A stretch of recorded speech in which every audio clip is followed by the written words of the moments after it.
नमस्कार दोस्तों, excellent point coaching centre से मैं आपका स्वागत करता हूं। जैसे कि हम पढ़ रहे हैं मुगल वंश, और मुगल वंश में कल जो हमने पढ़ा था वो क्या पढ़ा था? जहरुद्दीन बाबर। और बाबर के बाद में क्या हो जाता है भारत में?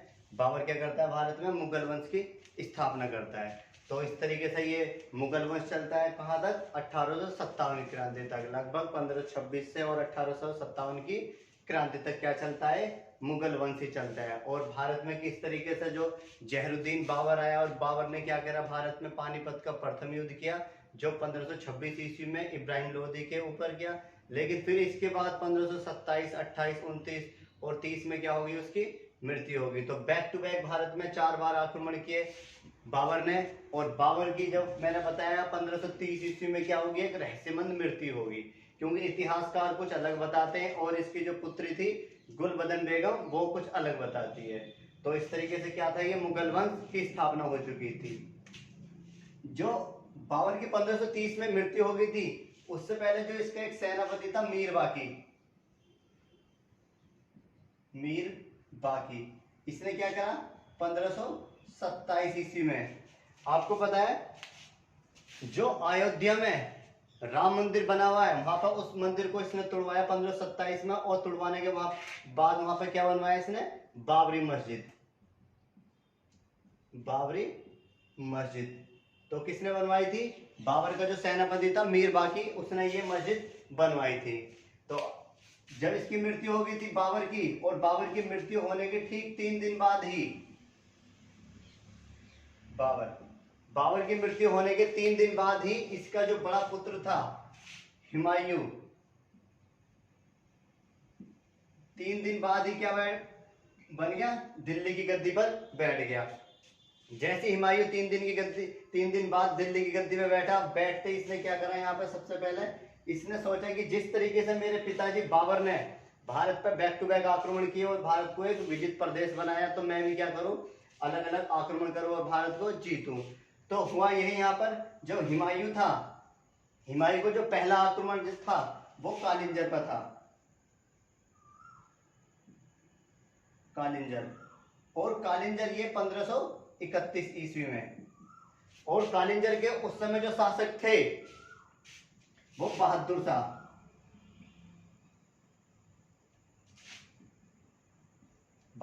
कालिंजर का शासक था। अब हुआ क्या यहाँ पे? जब 1531 ईस्वी में हुमायूं ने सीधा किस पे? कालिंजर पर आक्रमण किया। और उस समय यहाँ का शासक कौन था? बहादुर शाह। और उस आक्रमण को क्या हुआ? ये हुमायूं इस युद्ध को हार गया। जैसे हारने के बाद अब ये कहां पर आया हुमायूं? दिल्ली में आया। अब दिल्ली में आते ही क्या होने लगी? इसकी आलोचनाएं होने लगी हुमायूं की, कि तेरे पिताजी तो एक युद्ध भी नहीं हारे, और तुम क्या पहले युद्ध लड़े और उसमें क्या हार गए। जैसे यहाँ पे हारा इस युद्ध को, तो इसके अंदर फिर एक और भावना उत्पन्न हुई। और 1533 ईस्वी में इसने एक और आक्रमण किया। एक मेवाड़ पड़ता है, मेवाड़। और मेवाड़ की जो उस समय जो रानी थी वो थी कर्णा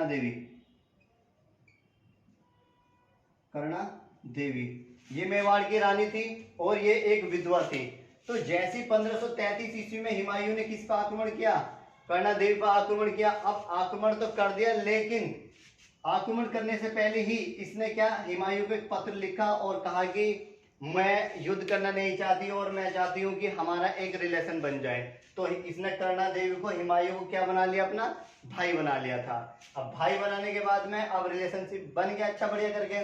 तो हुआ यही, यहाँ से हुमायूं क्या 1533 में जैसे यहाँ से वापस गया, जाने के बाद में अब जो बहादुर शाह था, बहादुर शाह ने तुरंत आक्रमण कर दिया कर्णा देवी पर। 1533 ईस्वी में ही आक्रमण जैसे किया, अब जो कर्णा देवी थी, कर्णा देवी ने पत्र लिखा हुमायूं को पत्र लिखा और इसने कहा कि मैंने तुम्हें अपना भाई माना है और मेरी रक्षा करना आपका कर्तव्य बनता है। तो इसने राखी भेजी इसके लिए। पहली बार भारत में पहले से ही राखी का त्योहार अच्छे से मनाया जाता है, लेकिन उस समय जो कर्णा देवी ने हुमायूं के पास राखी भेजी, तो ये उसके बाद जो भारत में और भी अच्छे से क्या बनने लगा है? राखी का त्योहार बनने लगा। तो यहाँ पर हुआ यही, हुमायूं अपनी सेना लेकर सीधा आता है और किस पे? कर्णा देवी के साथ मिलकर, और सीधा किस पर आक्रमण कर देता है? बहादुर शाह के ऊपर। और बहादुर शाह के ऊपर यहाँ पे क्या हो जाती है, बहादुर शाह की यहाँ पे मृत्यु हो जाती है। मृत्यु होने के बाद अब हुमायूं जो था, हुमायूं बहुत ज्यादा शक्तिशाली होने लगा कि मैं क्या युद्ध जीतने लगा हूँ। तो इस तरीके से हुमायूं 1531 ईस्वी में पहला आक्रमण हुआ जिसमें हार गया, लेकिन दूसरा हुआ 1533 ईस्वी में, और छोटे छोटे एक दो आक्रमण हुए थे इसके। हुमायूं जैसे हुमायूं गद्दी पे बैठा, अब बैठने के बाद में जो बाबर था, बाबर ने एक युद्ध लड़ा था, चंदेरी का युद्ध, चंदेरी का युद्ध। और इस चंदेरी में एक व्यक्ति था जो बाबर की सेना में भर्ती था, जिसका नाम था शेरशाह सूरी। शेरशाह सूरी, ये शेरशाह सूरी चंदेरी के युद्ध में जब बाबर के साथ यहाँ पर था, तो बाबर क्या करता था, अपनी सेना के अंदर एक फुंकार भरता था और उनके अंदर एक आक्रोश उत्पन्न करता था। तो हुआ यही, यहाँ पे शेरशाह सूरी ने बाबर को चेतावनी दे दी थी इस युद्ध के दौरान कि अगर मैं दिल्ली की गद्दी पे बैठा तो मैं मुगल वंश का क्या कर दूंगा, अंत कर दूंगा, क्योंकि तुम क्या करते हो, लोगों को भड़काते हो और इस तरीके से युद्ध जीता नहीं जाता। तो यहाँ पर बाबर को इसकी बात बहुत गलत लगी और गलत लगने के कारण इसको शेरशाह सूरी को क्या अपनी सेना में से निकाल दिया। और शेरशाह सूरी को जो निकाला, शेरशाह सूरी जो निकाला और निकालने के बाद में ये सीधा गया बिहार। बिहार जैसे ये बिहार पहुंचा, बिहार में एक व्यक्ति था बहार खां लोहारी। बहार खां लोहारी, लोहानी, ये व्यक्ति था बहार खां लोहानी। अब ये जो था शेरशाह सूरी बहार खां लोहारी के पास पहुंचा। पहुंचने के बाद में अब बहार खां लोहारी ने इसको शरण दी और यहाँ पे क्या किया, इसको अपना पुत्र मानता था बहार खां लोहारी इसको। तो हुआ यही, एक समय हुआ है ये दोनों के दोनों, शेरशाह सूरी के जो बचपन का नाम था वो था फरीद खान। फरीद खान शेरशाह सूरी के बचपन का नाम, बचपन। तो हुआ यहाँ पे जब से फरीद खान और बहार खां लोहारी जब ये दोनों जंगल में शिकार करने के लिए गए और शिकार करने के जैसे शिकार कर रहे थे, तो वहीं पे एक आ गया शेर। और शेर जैसे ही आया, अब ये बहार खां लोहारी उससे शेर से डर गया, और जैसे डरा ऊपर से कौन आ गया, शेरशाह सूरी। और शेरशाह सूरी ने क्या करा, उस शेर की गर्दन तलवार से एक बार में ही काट दी इसने। तो इस गर्दन काटने के कारण ही इसने क्या किया, बहार खां लोहारी ने जो फरीद खान था इसको कौन सी उपाधि दे दी थी फिर, शेरशाह सूरी, क्योंकि इसने तलवार से एक ही बार में किसको मार दिया था, वो शेर को मार दिया था। तो शेरशाह सूरी जो था ये पहले से ही चलता था इनका मुगल वंश कि मुझे कुछ भी थोड़ा सा मौका मिले और मैं क्या करूंगा, मुगल वंश का अंत कर दूंगा। तो इसको देखते हुए जब ये बहार खां लोहारी के पास गए, यहाँ पे बहुत सारी सेना एकत्रित की इसने और धीरे धीरे इतनी सेना विशाल कर दी इसने। और करने के बाद में अब 1539 ईस्वी में चौसा का युद्ध, 1539 ईस्वी में चौसा का युद्ध होता है शेरशाह सूरी और हुमायूं के बीच में। जब शेरशाह सूरी और हुमायूं के बीच में युद्ध होता है, तो उस युद्ध में जो था शेरशाह सूरी के पास सेना बहुत ज्यादा अधिक थी, इतनी सेना थी तो इसने शेरशाह सूरी ने इसके ऊपर आक्रमण किया। और इस युद्ध में क्या हुआ, चौसा का युद्ध 1539 में हुमायूं जो था इस युद्ध को हार गया। हार तो गया, लेकिन किसी कारणवश इसने क्या करा, दिल्ली की गद्दी नहीं छोड़ी हुमायूं ने। जब इसने दिल्ली की गद्दी नहीं छोड़ी, अब शेरशाह सूरी निराश होकर और फिर अपने वापस आया बहार खां लोहारी के पास, और फिर और ज्यादा सेना इकट्ठी की इसने। एकत्रित करने के बाद में और 1540 ईस्वी में कन्नौज या बिलग्राम,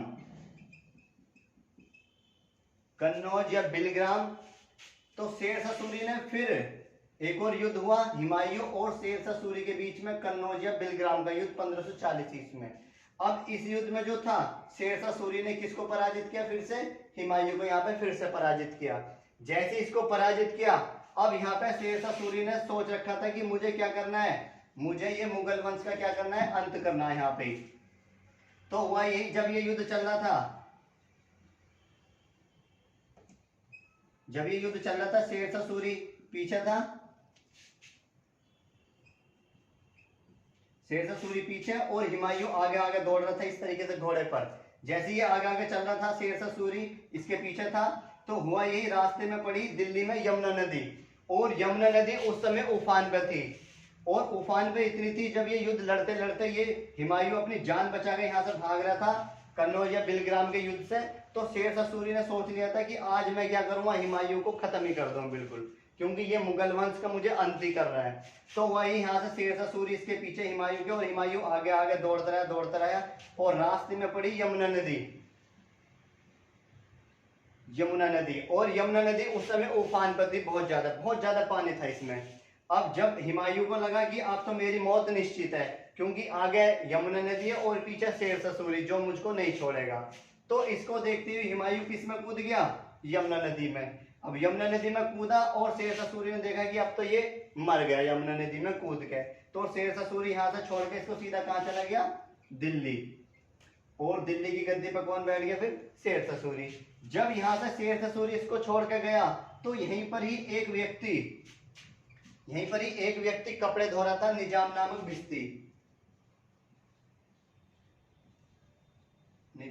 भिश्ती, ये यहाँ पर कपड़े धो रहा था। अब इसे लगा कि शायद नदी में कुछ गिरा है, तो जब इसने देखा कि यदि नदी में कोई व्यक्ति गिरा है, तो ये सीधा कहां पर, इस नदी में कूद गया, और कूदने के बाद में इसने क्या करा, यहाँ पे हुमायूं को बचा लिया। यहाँ पे अब हुमायूं को इसने बचा लिया, और यहाँ पे हुमायूं ने कहा कि मेरे पास आज तो कुछ नहीं है, लेकिन हाँ, मैं अगर आगे भविष्य में कभी दिल्ली का शासक बना तो आपको जो चाहिए आप मुझसे मांग सकते हो। तो इस तरीके से क्या हुआ, यहाँ पे हुमायूं फिर यहाँ से निकलने के बाद में, और सीधा ये कहा गया, क्योंकि इससे दिल्ली की गद्दी छीन गई, गद्दी छीनने के बाद में अब हुमायूं इधर उधर भटकने लगा, क्योंकि दिल्ली की गद्दी पर कौन बैठ गया फिर, शेरशाह सूरी। दिल्ली की गद्दी पर बैठ गया। अब जो हुमायूं था, हुमायूं सीधा पहुंचा, इसका एक छोटा भाई था हिंदाल, और हिंदाल के जो उस समय गुरु थे वो शेख अकबर जामू,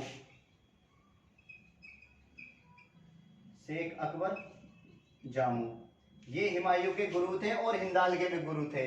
तो हुमायूं पहुंचा इसके पास में, हिंदाल के पास में, और कहा कि भाई मुझसे दिल्ली की गद्दी छीन गई और मेरे पास अब कुछ भी नहीं है, और मुझे क्या दे दो आप, यहाँ पर अपने घर में शरण दे दो। लेकिन हिंदाल ने क्या कर दिया, ये मना कर दिया कि नहीं, हम आपको बिल्कुल भी जगह नहीं देंगे रहने के लिए। तो यहाँ से हुआ यही, जैसे हुमायूं यहाँ से निकला, और निकलने के बाद में अब तुरंत ही कौन मिल गए यहाँ पर, हुमायूं के गुरु बाहर खड़े हुए मिल गए, शेख अकबर जामू। और शेख अकबर जामू से इसने बताया कि ऐसे ऐसे मेरे से दिल्ली की गद्दी छीन गई और मुझे क्या करना है, दिल्ली की गद्दी फिर से प्राप्त करनी है। तो इसको देखते हुए जो शेख अकबर जामू था, इसकी एक पुत्री थी हमीदा बानो बेगम। अब इसने क्या करा, शेख अकबर जामू ने, जो इसकी पुत्री थी हमीदा बानो बेगम, इससे किसका विवाह करा दिया, हुमायूं का। और हुमायूं का विवाह कब कराया, ये 1540 ईस्वी में, ये कन्नौज के युद्ध के बाद की बात है तुरंत ही। तो शादी करा दी इसकी, शादी कराने के बाद में अब इसके पास तो ना तो घर ना ही कुछ, तो इसी का ही एक दोस्त था, हुमायूं का ही एक दोस्त था, अमरकोट के एक राजा थे वीरसाल। और हुमायूं अपनी पत्नी को हमीदा बानो बेगम को कहां छोड़ जाता है, अमरकोट के राजा वीरसाल के यहाँ पर, और इससे कहता है कि मैं ऐसा मुझे दिल्ली की गद्दी प्राप्त करनी है, और आपके पास मैं किसको छोड़ के जा रहा हूँ, हमीदा बानो बेगम को, आपको इसकी रक्षा करनी है। और 1540 में ये इसको छोड़ के चला जाता है हुमायूं, और सीधा कहाँ भटकता रहता है, फिर वो इधर उधर दिल्ली की गद्दी प्राप्त करने के लिए सेना इकट्ठी करता है, और पहाड़ों में घूमता रहता है। जब पहाड़ों में घूमता है और घूमता और 1542 ईस्वी में जो हमीदा बानो बेगम थी, इसी के गर्भ से एक व्यक्ति का जन्म होता है जिसका नाम था अकबर। तो 1542 में किसका जन्म हुआ था, अकबर का। तो 1542 पूछ लेता है कि जिस समय अकबर का जन्म हुआ उस समय हुमायूं कहाँ था, तो हुमायूं उस समय अमरकोट के राजा वीरसाल के पास नहीं था, ना ही हमीदा बानो बेगम के पास था। ये कहां पर एक पहाड़ियों में घूम रहा था और पहाड़ियों में क्या कर रहा था, ये सेना को प्रशिक्षण दे रहा था और सेना इकट्ठी कर रहा था यहाँ पर। तो पूछे बहुत ज्यादा पूछ लेता है यहाँ पर। तो हुआ ही यहाँ पे जब इसका जन्म हुआ अकबर का, जो वीरसाल थे, वीरसाल ने किसके पास खबर पहुंचाई, हुमायूं के पास में। जब हुमायूं के पास खबर पहुंचाई कि आप अब अकेले नहीं हो और आपके क्या है, एक पुत्र है, पुत्र आ गया जिसका नाम क्या है, अकबर। तो यहाँ पर अकबर को बहुत खुशी मिली और खुशी मिलने के बाद में अकबर क्या करता है, यहाँ पर जो पहाड़ियों में जो सेना थी इसके साथ में, उन सेना में क्या बांटता है, कस्तूरी, कस्तूरी बांटता है। और कस्तूरी बांटता है और वहां पर जैसे कस्तूरी तोड़ते हैं तो कस्तूरी आपने देखा होगा जब उसको फोड़ते हैं तो उसकी सुगंध जो कहां तक जाती है, वो दूर तक जाती है। तो इसने, हुमायूं ने कहा जिस तरीके से इस कस्तूरी की जो सुगंध है आज दूर दूर तक फैल रही है, एक समय वो आएगा जो मेरा पुत्र है, कौन, अकबर, उसकी भी खबर कैसी, वो भी क्या होगा, देश विदेशों में क्या होगी, वो भी चर्चित होगा। तो आज देख लो अकबर जो पूरी दुनिया में विख्यात है। तो जब यहाँ पे हुमायूं ने कस्तूरी बांटी, अब दिल्ली की गद्दी पे कौन बैठा था, शेरशाह सूरी। शेरशाह सूरी गद्दी पे बैठा, इसने सबसे पहले क्या करा यहाँ दिल्ली पे, इसने गजे सिकंदरी, गजे सिकंदरी एक पैमाने की स्थापना की। और इस पैमाने के बाद इसने क्या करा यहाँ पर, पैमाने के बाद इसने जीटी रोड, जिसको ग्रैंड ट्रंक रोड बोलते हैं, जीटी रोड का क्या कराया, इसने निर्माण कराया। ये दो कार्य किए इसने, और भी बहुत छोटे छोटे इस तरीके से कार्य किए थे। तो हुआ ये यहाँ पे 1545 ईस्वी के पास में, 1545 ईस्वी में तो क्या हुआ, ये कालिंजर, कालिंजर में क्या करा था, क्योंकि ये किसकी सेना में भर्ती था, बाबर की। और बाबर ने क्या किया था, भारत में तोपों का प्रयोग किया था। तो इसे भी लगा कि मैं भी क्या करूंगा, तोपों का प्रयोग करूंगा। तो वही कालिंजर की मैं क्या कर रहा था, ये तोपों का एक्सपेरिमेंट कर रहा था। और दीवार थी बहुत बड़ी और इधर तोप रखी हुई थी और तोप में गोला डाल के यहीं से ये क्या कर रहा था, उधर फेंक रहा था। और जैसे ये तोप फेंक रहा था और ये गोला दीवार में लगा और लगने के बाद ये गोला वहीं पर आके फट गया जहां पर वो तोप थी, जहां पर शेरशाह सूरी बैठा था। जैसे यहाँ पे तोप फटी और वहीं पे क्या हो जाता है, 1545 ईस्वी में, 1545 ईस्वी में क्या हो जाता है, यहाँ शेरशाह की मृत्यु हो जाती है। अब मृत्यु होने के बाद में छोटे छोटे शासक बने। जैसे शेरशाह सूरी की मृत्यु हुई तो इसका जो मकबरा है वो कहां पर है, वो सासाराम, सासाराम बिहार, जो एक पानी की झील के अंदर स्थित है। सासाराम बिहार में शेरशाह सूरी का मकबरा। जब 1545 में शेरशाह सूरी की मृत्यु होने के बाद में अब दिल्ली की गद्दी पर छोटे छोटे शासक बैठे और लगभग 1555 ईस्वी तक छोटे छोटे शासक बैठे। जो हुमायूं था, हुमायूं को पता चला कि शेरशाह सूरी की मृत्यु होगी और मृत्यु होने के बाद में अब से हुमायूं ने क्या करा, यहाँ पर तुरंत ही जो छोटे छोटे शासक थे उन पर आक्रमण किया और यहाँ पे क्या उनकी मृत्यु करके, और दिल्ली की गद्दी पे फिर से कौन बैठ गया, वो हुमायूं। तो 1555 ईस्वी में क्या करा हुमायूं दोबारा से,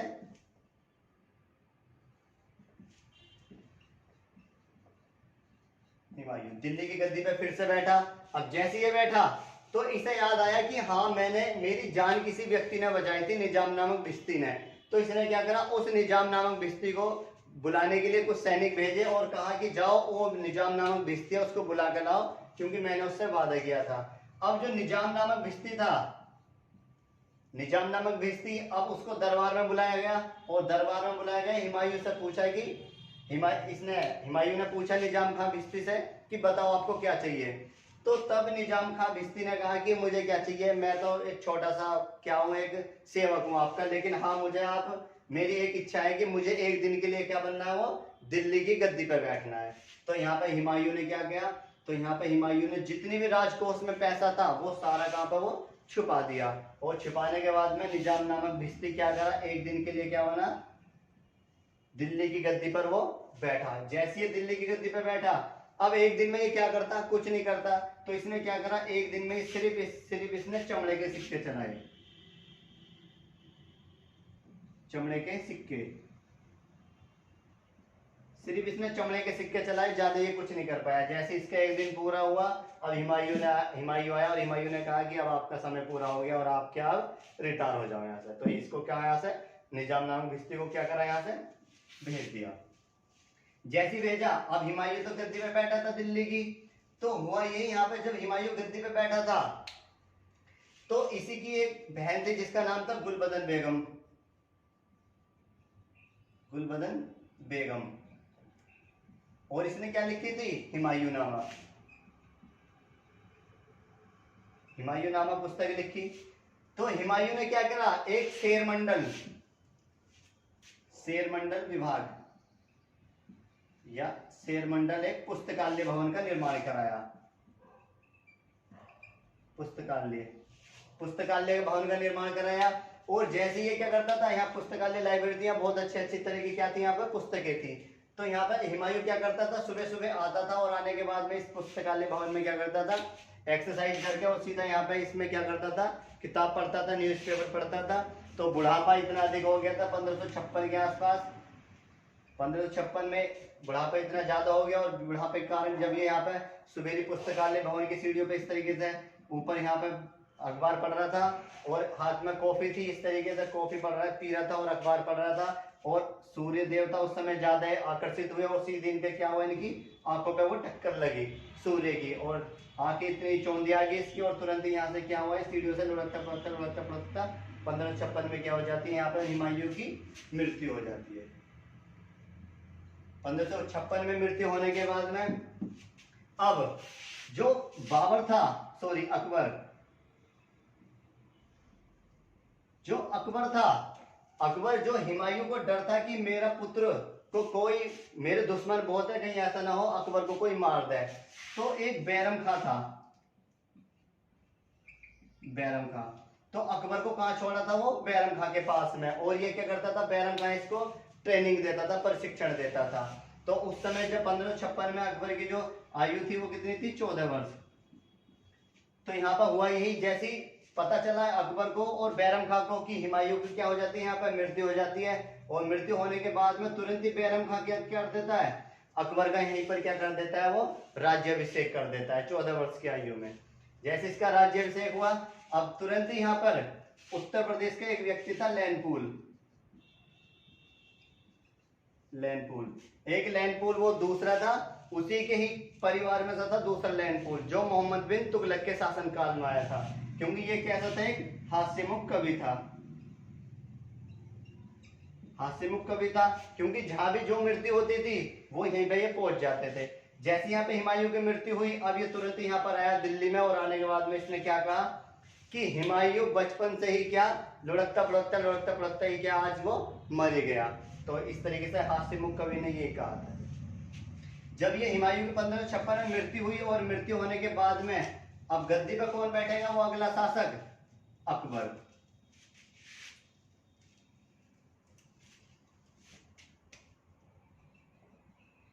अकबर, तो कल जो हम पढ़ेंगे वो किसको पढ़ेंगे, वो अकबर को पढ़ेंगे। अच्छा, जो हुमायूं है, हुमायूं का मकबरा कहाँ पर है, वो दिल्ली में ही मकबरा स्थित है, ठीक है। तो कल जो हम पढ़ेंगे वो अकबर पढ़ेंगे, और अकबर की क्या नीति थी और अकबर ने किस तरीके से भारत में शासन किया, क्योंकि सम्राट दो ही माने गए हैं जो भारत पे अच्छे से राज किया, एक तो अकबर और दूसरा सम्राट अशोक। तो दो ही ऐसे शासक हैं, लेकिन उनमें जो सबसे ज्यादा चर्चित है वो कौन है, वो सम्राट अशोक, क्योंकि इसकी आगे जाके हम पढ़ेंगे किस तरीके से ये इसको कुछ अच्छा ही बताते हैं लोग कोई, और कुछ लोग इसको बहुत बेकार भी बताते हैं, लेकिन जब हम इतिहास में पढ़ेंगे तो इसकी सारी वो खबर आपको पता चलेगी ये कितना बेकार व्यक्ति था, लेकिन इसको सब कैसा मानते हैं, बहुत ही अच्छा मानते हैं, ठीक है। तो धन्यवाद आज के लिए, लेकिन मैं आपसे एक अनुरोध करना चाहता हूं कि आप मेरी जितनी भी वीडियो देख रहे हैं, आप मेरी वीडियो एक से शुरू करें और आपको पूरी क्लास ये सारी फिर समझ में आएंगी, नहीं तो आपको बीच बीच में छूट जाएगा, आपको सही से समझ में नहीं आएगा। तो आप मेरे पीछे की जो क्लासेस है सबसे पहले उनको देखें, और फिर आपको एक सीरियल वाइज में सब क्लासेस समझ में आएंगे, ठीक है। धन्यवाद आज के लिए।